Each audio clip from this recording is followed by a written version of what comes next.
Hello, everyone, and thank you for joining us. We are here with this breaking news.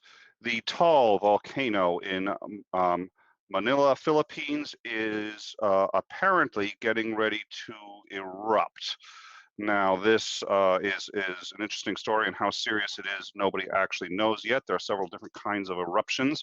We will discuss what they are and what the potential problems could be with this and how serious it may or may not be. But as of the present moment, it looks like roughly 30,000 people have been evacuated. There are 450,000 in the immediate danger zone if it is an explosive eruption. And it has been reported that if it explodes with what is at least potentially possible, it would put nearly 1 million people in jeopardy and would require the evacuation of the entire island and perhaps the destruction of the entire island. So, thank you for joining us. So what does the immediate danger zone mean exactly? That's a really good question. Right now, that's only a theoretical area. So what we know for certain is that well, what we know is that it's believed. It is believed that there will be an eruption of some kind, possibly days or even hours from now. There are two kinds of eruptions. The first kind is the kind we normally think of, which just has the nice magma flowing down and all this other stuff, and is very dangerous, but is what we normally think of as an eruption. The other kind of eruption is what's called an explosive eruption. What happens here is that there is a constant buildup, and more importantly than the buildup of the magma is the buildup of the gases underneath. Mhm. And the gases start to build up underneath the top, and eventually it can explode sufficiently to wipe the entire mountain away. And those are the kinds that are far, far more dangerous. And that is the kind that they are looking at, that they're worried about and think is a significant possibility now. The less often you have one of those, the worse they are when they do occur. Also, just to give you some perspective, the bomb that was dropped on Hiroshima was an 18 kiloton nuclear warhead. When volcanoes like this erupt, they can easily get into the 50 megaton range, which is well in excess of any nuclear warhead that's ever been deployed in any situation that I'm aware of to Yeah, take. Mount St. Helens is probably one of the most famous of these types of eruptions, the explosive Uh, eruption. and that one was considered a mild 15 Really? megaton. Yes. So, and Mount St. Helens, the problem with Mount St. Helens was not the force of the explosion as much as the ash and gas that caused the problems afterwards. This one's expected to blow with significantly more force. If it blows in that manner, it may not. So we should get into it. Do we have any graphics of it? Yeah, actually. So we've already had some minor eruptions. Well, first of all, this video is really quite incredible. We can see the ash cloud, and look at that. It is throwing lightning bolts toward the sky from the ash cloud. Now, I'm not a geologist. I don't know what causes this, but from what I understand, it's the last time I sort of cursory read about this. This is something to do with, the heat and the minerals and the Oh, looks like we're being Oh, joined by Landon. that is excellent. And he is here. Oh, spectacular. Spectacular time. Maybe he can explain the phenomenon of the lightning and the ash cloud. Good morning, good afternoon, good evening. I'm Hello, your Landon. How are you? friendly cyclotron, depending on your time zone and latitude and all that sort of stuff. Always good to see you folks here. I hope that my mic level is fine. I just jumped in and A little changed low, the. but we can hear you. Let me go and do some a little bit more about that. All right. Oh, So perfect. how are things? Uh, Reasonably good, although I assume you know about this, why we've asked you here, because Sure. we were looking at a potential volcanic eruption. They don't know yet whether it's going to, be an explosive one or not, but they think it's going to be days or even hours away, and I think probably significant consequences depending on the type of explosion. And when we think about things getting utterly obliterated, you were the first on our list of people to call.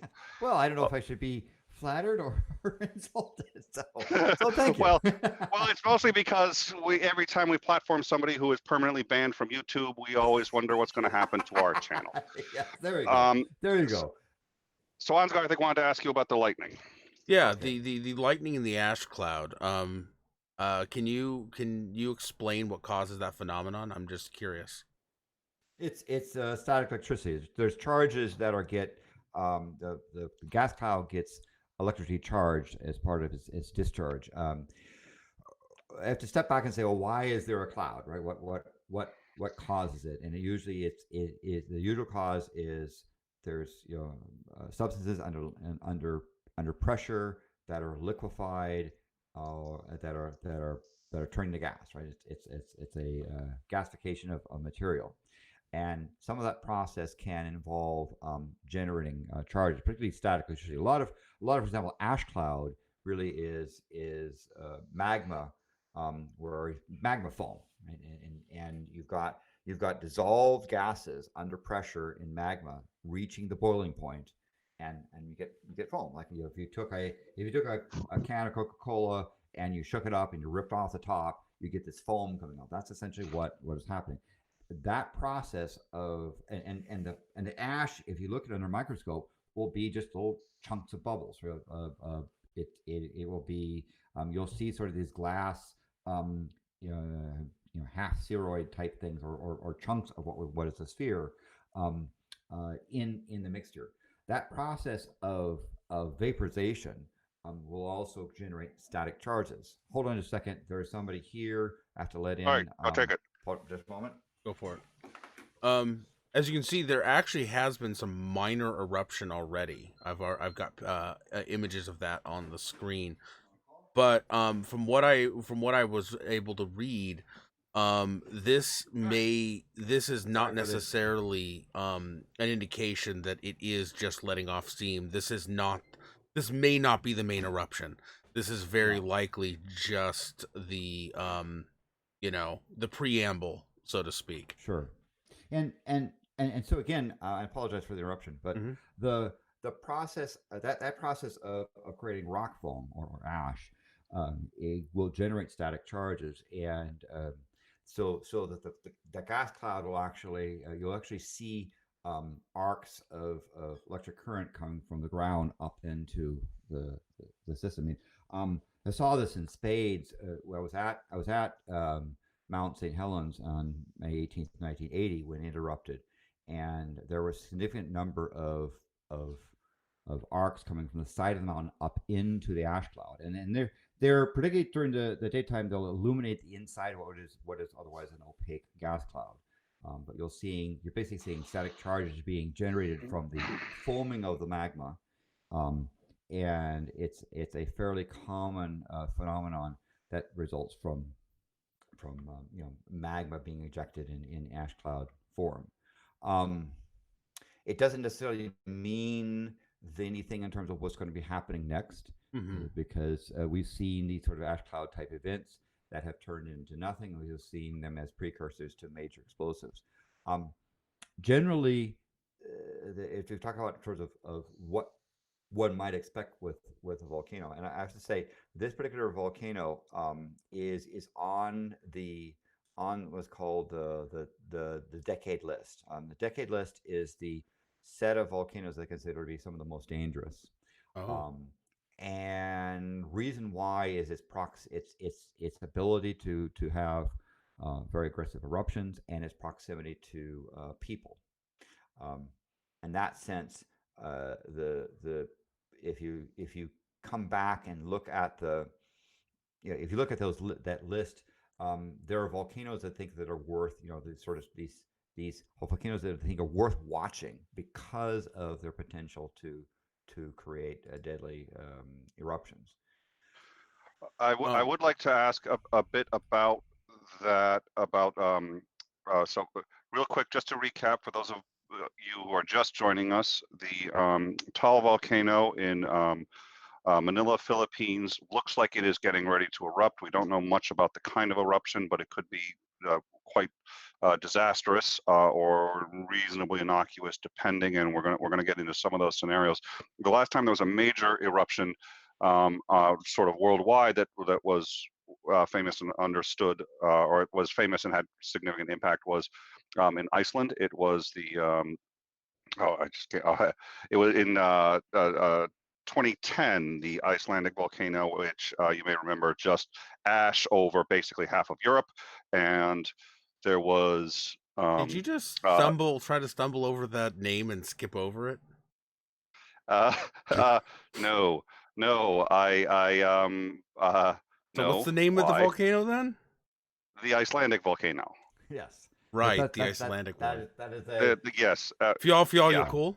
As if you could. Oh my God, he didn't just. Okay, the no. cranky- Okay, the okay. No, cranky- wait. I'm calling BS. I'm calling BS. Hold on. No, we're gonna stop.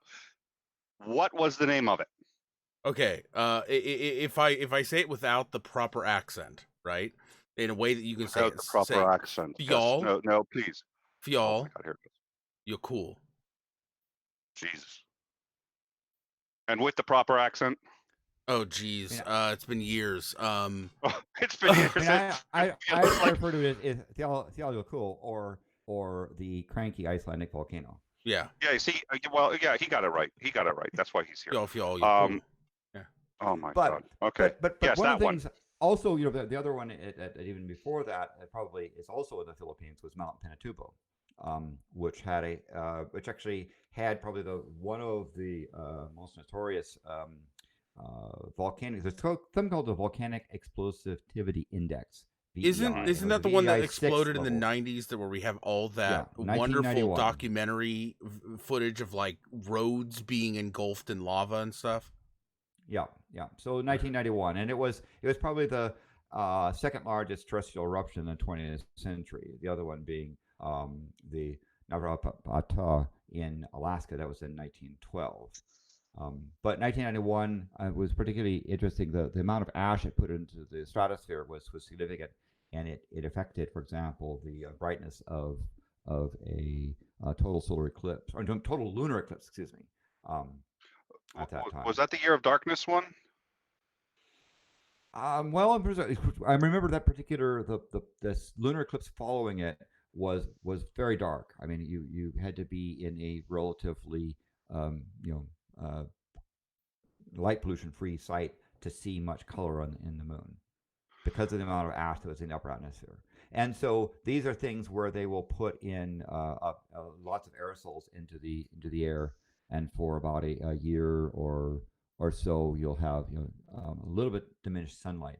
We see, for example, Mount Pinatubo's eruption in 1991. You can see that in the ice layers now in both Greenland and in Antarctica. You can see trace amounts of it. So it was a significant eruption. The question is whether or not this volcano will be able to reach that level, what it will do. It's had eruption years from, we've known recorded eruption from about 1572 to 1977, and it's had periods of time where they've, the warning index got up 1 to 2. I mean, it's been sort of off and on, sort of rumbling from about 2008 through it had a period of several weeks in 2011 where it was raised to the alert level was raised to number 2 out of 5, or excuse me, out of 4, and but it went back down. And one of the things that they saw was, one of the interesting things about this is a volcano inside a volcano, right? The larger volcano probably had a fairly significant collapse, and what we're seeing is the rebuilding of that larger volcano. Sort of is so the volcano is inside a lake, inside a volcano, and so this might say that this is the rebuilding phase of the earlier volcano. Now the fact that it's inside water actually makes it significantly worse, does it not? Well, yes. Usually, water and magma don't mix very well, and you can get sort of explosive situations that way. But from what I'm seeing on the map, by the way, it's like a little island inside of a ring of water, inside of another ring of land, inside of another ring of water on the island. Yes. Yeah. Yeah. And that process of having volcanic collapses and then the central vent rebuilds to another volcano and it collapses and so forth. That cycling back and forth is actually fairly common. But in terms of, you talk about it, in terms of the decade volcanoes, these are the set of volcanoes that are considered the most deadly. I will put a link in the let me put a link in your chat here and find out because I think this is an important point that we'll say that volcanologists took a look at the set of volcanoes that are worth paying attention to based upon their ability to cause havoc and their proximity to people and so forth. And they're called decade volcanoes. And what people have been proposing is these volcanoes be more well monitored. Unfortunately, probably only Mauna Loa and Kilauea are two volcanoes that are probably close to being able to be monitored in any sort of reasonable fashion, whereas many of the other volcanoes are relatively unmonitored. They know this volcano is erupting because people can see ash clouds and they can see and also experience earthquakes. The thing we don't have is a deep sensor network seeing deformation of the ground, gas sensors, those sorts of things that over a period of time would have let us know what it's going to do or what kind of cycle it's involved in. So we can only sort of at this point speculate. Now, I was going to say, please. some people in the chat were asking how many people are at risk and where they're going to go, just so you know. As I understand it, that the Philippines is in a process of evacuating a number of villages near the area, and we're big, and partly because the other issue is sort of that the warning centers are saying that the people that are near the coastline, for example, if there was a major earthquake associated with the eruption, and by the way, the eruption levels are currently at 4, and when it's at 5, that means you have a ongoing magma eruption underway. So it's right next to it's about to erupt, and but I don't know the population of some of the villages around in the area or the area. I know that the Philippine government is now taking this fairly seriously. Well, so the numbers that I have earlier today was at 16,400. We now have one report that's gone up to 30,000 have been evacuated. In the immediate danger area, if it's an explosive eruption, we have about 450 million. No, sorry, 450,000. Yes. And if it requires, it sounds like at least one report. I think they meant the entire island. If that requires evacuation, which it may, that would be upwards of 780,000. So reasonably close to 1 million people. So there are two basic kinds of eruptions, if I understand correctly. Two basic kinds. Could you tell us briefly about each kind, and what if this were the sort of worst kind? What would we be looking at? What are the chances of that, if you know? Well, I mean, in terms of, I guess the one thing that surprises people is that the most deadly form of eruptions are when the mountain implodes, where there is enough of a evacuation of the chamber and the top falls in. So instead of it's kind of counterintuitive. Instead of volcanoes going bang and spewing this out over, what usually happens is that the top falls in, and all of a sudden the magma, which is under pressure, we have dissolved gases in liquid form, that pressure is suddenly released, and you then have a major explosion from falling in from those from that event. And so if it's a fairly gentle type of eruption phase, what you'll get is some lava, some steam. It'll let off steam, and then the magma will retreat, and it'll go quiet. It's when there's a significant amount of undercutting of the top, and the top collapses in, that you get a fairly significant eruption. Mount St. Helens in state of Washington, what happened to it was that there was an explosion out the side, and that explosion was significant enough to undercut the volcanic plug, and the volcanic plug plunged into the mountain and splashed out the magma chamber that was beneath it.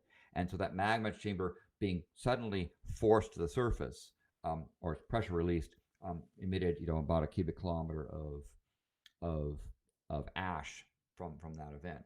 And so it's those explosion things that they're particularly interested in. Now, in having people avoid getting caught. And there's another types of things that can come from this, which is that you'll get pockets of gas, superheated gas, that'll come out. And this gas is not the type that's going to be the ash lofting, but it is these pyroclastic flows that come out of the volcano at subsonic speeds, but a reasonable fraction of the speed of sound, and they're fairly heavy laden volcanic gases combined with ash that sort of roars across the countryside. Particularly in this particular case, one of the things that's dangerous is the lake, because you can get a pyroclastic flow coming out of the mountain, and it'll hit the lake, and the lake will begin to boil, and it basically will create a sort of steam cushion that will accelerate the material across the lake to the other side. So people that are on the outside of the ring could still get hit, because the lake will accelerate that pyroclastic flow. We saw that what happened with Spirit Lake in Mount St. Helens, where the magma chamber suddenly forced to the surface, hit the lake, and the surface boiled, and it basically went across the lake at about 2/3 the speed of sound. And so these are things where it's a case where you can't outrun it, right? If it's gonna hit you, you're gone. Yeah, it's a lot faster than you can run, and this is essentially without the water, but certainly the gas and ash mixture is what hit Pompeii. That's why many people were not capable of. In fact, in some cases, there was no outrunning it. There was no hiding from it. And then the gas hit everything, and then solidified and crystallized over it. And people think, well, gee, why don't you outrun the magma? It wasn't the magma that took out Pompeii. It was this rapid. Yeah, so and that you gas. get very high temperature gas that essentially has vaporized rock, and vaporized volcanic gases carried with rock foam, and you basically are cooked. All right, and then let's see. I want to get into two things. One of the other, and there's a long-term health risk of this too, which is there's aside from toxins, many of these gases are poisonous. They also contain glass. I mean, just minor. It's almost much of it is in fact glass, and that's also why airplanes can't fly through it. Is aside from the toxins, the glass strips away the. Yeah, if you look at this stuff under a microscope, volcanic ash looks like basically it looks like foam that someone's taken and broken into pieces, and so you see the inside curves of the bubble and the sharp outside edge. It's silicates, right? Because it's a lot of what is at this point the ashes are coming out has a lot of high silicate stuff, and so breathing in that gas into your lungs, you get silicosis and other sort of fairly bad effects. Having things like helicopters or airplanes near it, because that ash is a very fine abrasive powder, it'll basically just rip up engines if you ingest too much of it. It's like sandpaper, sandpaper. Yeah, it is silicon sandpaper, and again you'll be amazed at just how, again, the foam you might see of soaps in a bath. Now imagine that is solid rock, and imagine someone going through and smashing it into pieces, and you get pieces of those jagged edges of those foam bubbles, and that's why it's so abrasive. So, Nick, I don't know if you have this information yet, but do you know if they're in the process of evacuating everyone in the danger zone, or are they waiting until they know more? And once they start evacuating, where are all these people even going to go? I mean, it seems like a lot of displaced humans. there's a couple of difficulties. First of all, this is an island, and right now they don't have to evacuate the entire island. But if it blows at its sort of maximum potential that people believe it has the ability to do, I don't think anyone's saying that they think that's going to happen, but if it does, what I've seen says that they're looking at permanently evacuating the island, the entire island utterly destroyed. So they have not attempted to evacuate the entire island, but again, that's 780,000 people. They don't have enough boats. They don't have the means to do it. There are boats coming in. The International Red Cross is there. They are bringing as many ships as possible on the assumption that they're going to have to do that. I don't know if the U.S. military is involved. I don't know who else is involved at this moment. So there's a lot I don't know about it. Right now, it appears like because of limited resources, they haven't even really. I mean, I think if they could do it, my guess is they'd evacuate everyone in the maximal danger zone. They are not doing that. They haven't even started in the sort of inner danger zone. It's just sort of the closest that even in the best case scenario, they're going to get killed if you don't wipe them out. And then I think they're trying to triage from there. Landon, were you going to say something? I think also the thing is that some of the secondary effects is that if it's a major magma event, then you'll get very heavy ash fall, particularly in the vicinity of that island, rendering it very, very difficult to survive there or to grow crops, so forth. So for a period of time, right? And obviously, the ironic thing is that after a couple of decades after this is over, you'll have very volcanically rich soil, and it'll be a good place to grow crops. But right now, it's not the time to be doing that sort of thing. Santorini has the best wines in the world for just that reason. The grapes from the volcano. Yeah. So it's not as if the island's going to be destroyed. It's that for a period of time, when you have significant ashfall in the area, it's effectively uninhabitable. And the sad sort of thing is that again, I would encourage people to look up Wikipedia on decade volcanoes. This is one of the 16 volcanoes identified as being where they need additional study because of its proximity to people and its eruptive history and its potential for pyroclastic flows, lava flows, lahars, lava dome collapses, those sorts of things. And so, unfortunately, this volcano was not monitored enough for us to really give a much better idea about what it might do. Now, you might say, well, what's good is that? Well, I think right now, at least the Philippines, taking this volcano seriously and evacuating people is the right thing to do. One of the problems that will happen is that this volcano eruption is not going to be just tomorrow and the 5 o'clock news see lots of red stuff going out. It could be a prolonged eruption. It could be over a period of months where this thing builds up to its big event. Worse than that is usually when they collapse, what happens is you have a bunch of steam explosions and ash explosions, and all of a sudden they stop because perhaps the magma has worked its way up to the point where it's plugged the cracks where it's venting, right? And all of a sudden the volcano goes quiet. Even though there's plenty of earthquakes going on inside, it just all of a sudden shuts off and stops those eruptions. That's when it becomes very, very dangerous. But the public says, hey, we've been kept out of our homes for weeks and weeks and weeks. Now the volcano is quiet. Let us back in. And that's unfortunately that was the case of Mount St. Helens, where when it became its most dangerous, there were people pushing to come back into the area. And unfortunately. All right. So what I'm going to do is let me just quickly, for those of you who are joining us, what we have here is a volcano in the Philippines, which is believed to that will have an eruption of some significance, days, maybe even hours away. We're discussing the potential consequences of such an eruption, what is being done to try to deal with it, and where it may go. Yeah. So what is the? I kind of want to discuss really the human cost here. So right now it doesn't appear as though any lives are lost, but there's going to be an economic and let's just say livelihood toll on the people here, especially if the entire island needs to be evacuated.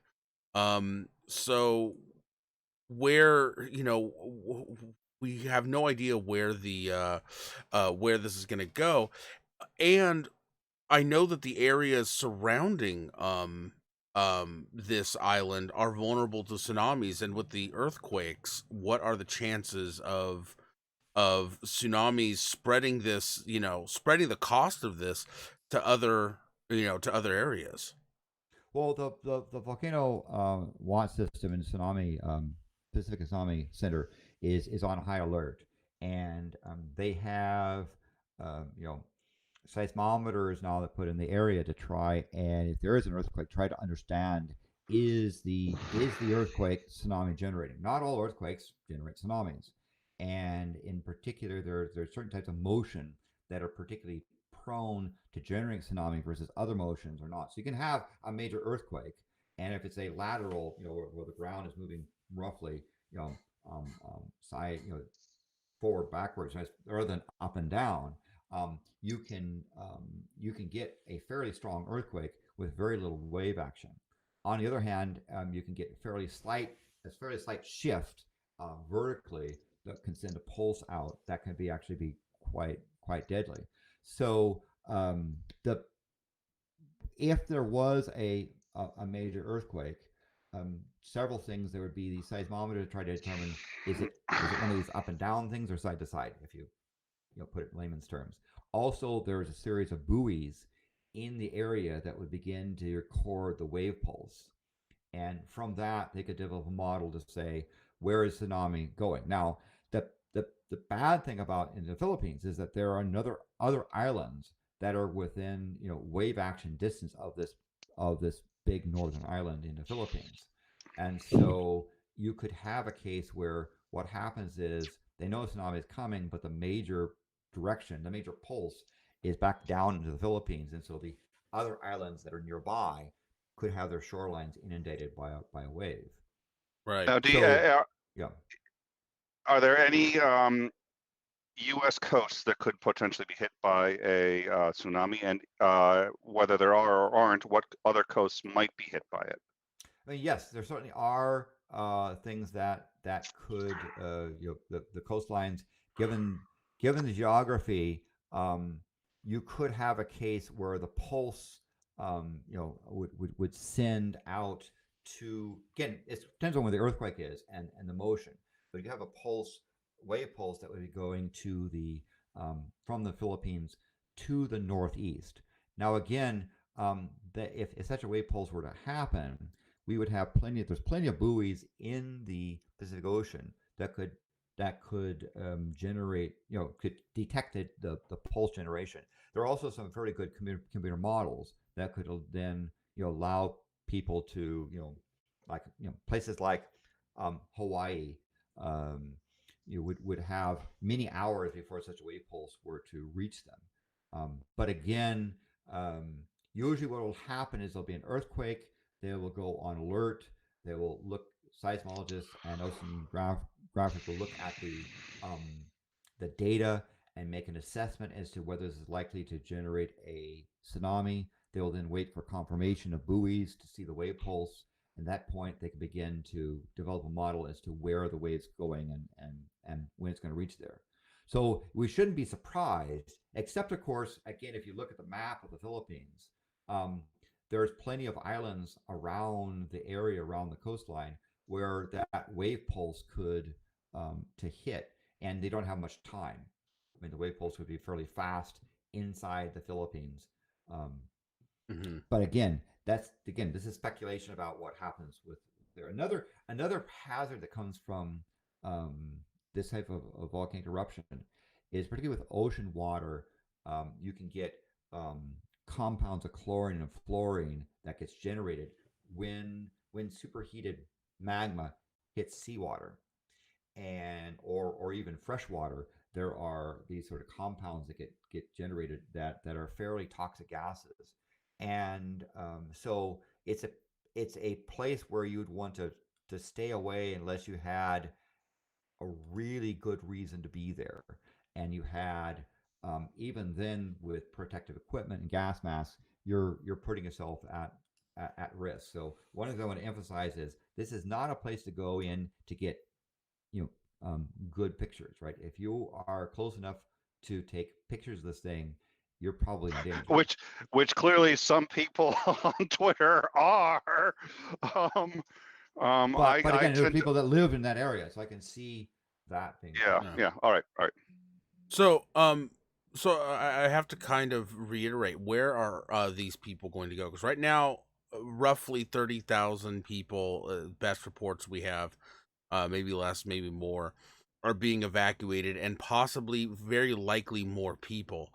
Are they going to be, moved to other parts of the Philippines? Are they going to be going to Indonesia, China?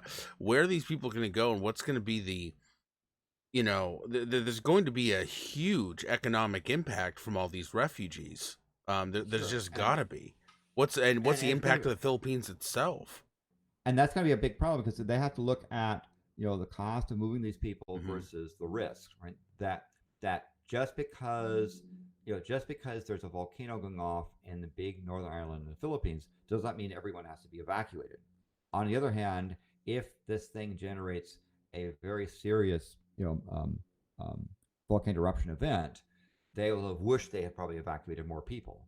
So how much do you err on caution, and where do those people go? Right. As far as the economic impact, it may be that this thing is a relatively normal style eruption, and they get ashfall in the immediate vicinity, and the rest of the island is relatively untouched. Or you could have a huge eruption again. Um, the the the decade volcano research came from people examining volcanoes that are potentially hazardous to people, and they listed this as one of the 16 most deadly volcanoes on the planet for a very I, good reason. I do think, and well, I like what Ansgar pointed out, because that's one I probably wouldn't have thought of, but is important. There are still people from Hurricane Katrina who are still displaced and haven't, we I haven't been actually able have to. an interesting story about that. When my family, when we were still living in East LA, which wasn't that long ago. This was, how many? When was Hurricane Katrina? What year was that? Oh, I don't know, Mister. I can pronounce the name of every You're the goddamn year guy. I'm the volcano on the planet. pronunciation guy. Come on.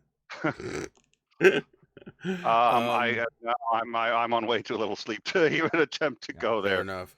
But we had gone to a food bank for some help, and there were people who were displaced, seriously, displaced from Hurricane Katrina. In the food bank, still with no place to live. They were still living in shelters, waiting for some sort of, you know, they have no home to go back to. They've got no family that can put them up. They were still in shelters, still displaced, still had missing family, and this was years and years. And we're talking, here in America, in a very well developed nation. In the Philippines, that could be a very different scenario. No. Now, by the way, the Philippines has a number of active volcanoes. There are 23 volcanoes that are considered active. 21 erupted in historic times, and Dala is actually the second most active volcano in the Philippines. It just happens to be the one that is most likely to erupt very soon. All right. Well, I think so. Let's see. I think so. I think we've covered a number of interesting things. The lightning is obviously one of the more interesting phenomenon. I think that I appreciate you helping us out on how and why that happens. I think it is important to know just why, and I have an interesting story about that myself, but I think I can save that for another time. In another context, but it's planes have flown through the gas before, and it has some interesting effects on an airplane, and it is phenomenally dangerous. So we don't know, I think, yet. Nobody knows what the size of this explosion is going to be, if it's going to be an explosion or if it's going to be venting. but I think it's worth holding on to. They're saying now it's days or even possibly hours away, and there are. It's possible that we've seen the most of it, that's vented the gas and it'll go back and become quiet. There's no guarantee that it's going to erupt. We don't have the instrumentation necessary to see a trend line. But on the other hand, given its history and given the type of volcano it is, given its proximity to water and other things, it is considered one of the 16 most deadly volcanoes.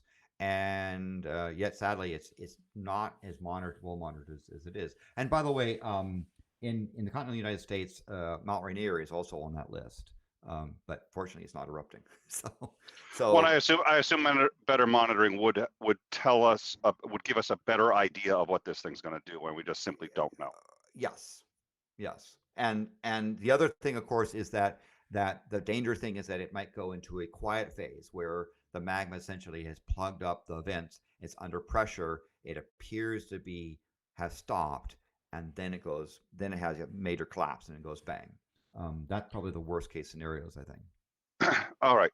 Well, Landon, thank you very much for joining us on such short notice. You really, I was saying earlier, I was like, you know what, if there's if we need an astronaut because there's a problem with like the space station or anything like that, I'm just going, okay, call Landon. I'm sure he's an astronaut too. Yeah. But, so as I say, and let's hope that I'm glad that the Philippine government is taking this seriously. There was not as much on the case of Pinatubo.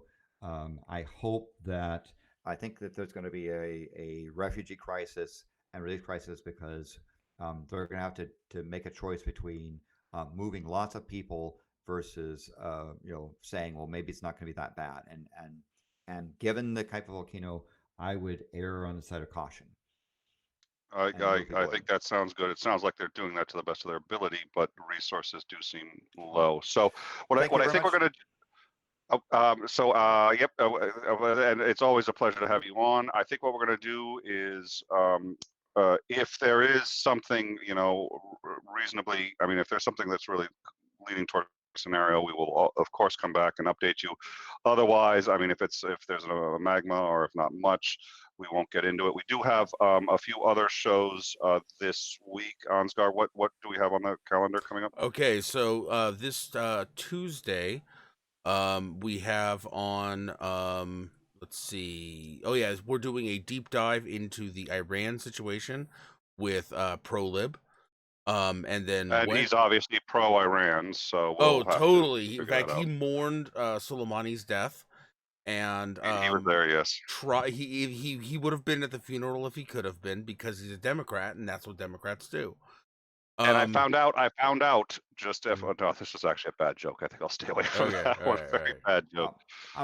If I could sort of give a final thing in terms of for people listening, unless you're on the island, or unless you're on a coastline near the island in the Philippines, you're not in danger.